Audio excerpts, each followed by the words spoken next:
The markets just opened with the Dow down 170 points as Wall Street braces for a busy earnings week for companies like Amazon and Apple. But we're also watching Twitter after CNBC learned the social media giant is taking another look at Tesla's CEO bid to take over the company.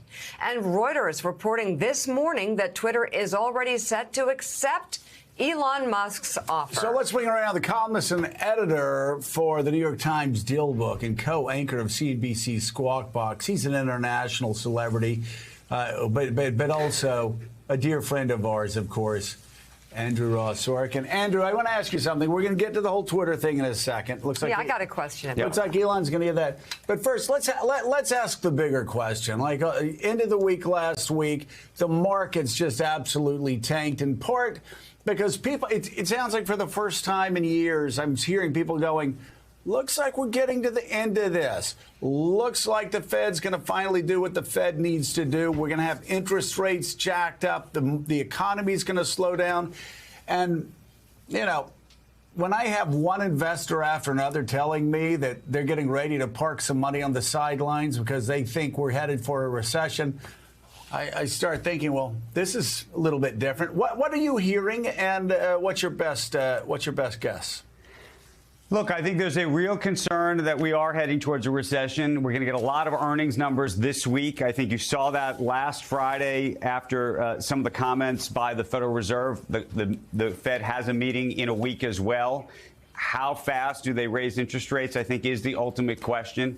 And I think that the betting line at the moment, which, by the way, the fact that the entire market's betting one way may mean it will ultimately turn out to be the other way. But the betting line at this moment is that things are going to get harder.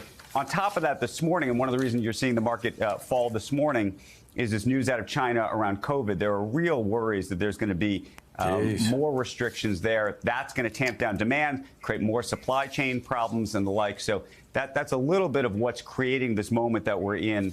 Again, it's a short-term moment, but longer term, I think the betting line is things are going to get harder, not easier, at least in the short term. Yeah, and regarding Twitter, it looks like at the end of the day, Elon Musk gave the Twitter board an offer that they just may not be able to refuse. Tell us about it.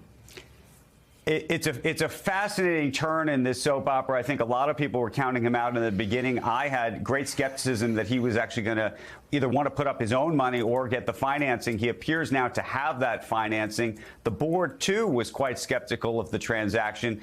But I think we're at the point where there was no white knight. They looked. There were lots of calls made to others to potentially come in and try to buy it. Nobody else wants to buy it, at least at this price, $54.20. They started talking this weekend meaningfully, and there's an expectation we could see a transaction very, very soon. Of course, this is going to raise all sorts of questions about the role, frankly, of free speech, billionaires and influence, and yes, whether former President Trump returns to the Twitter platform. So I imagine if and when this deal gets announced, that is the next leg of this conversation.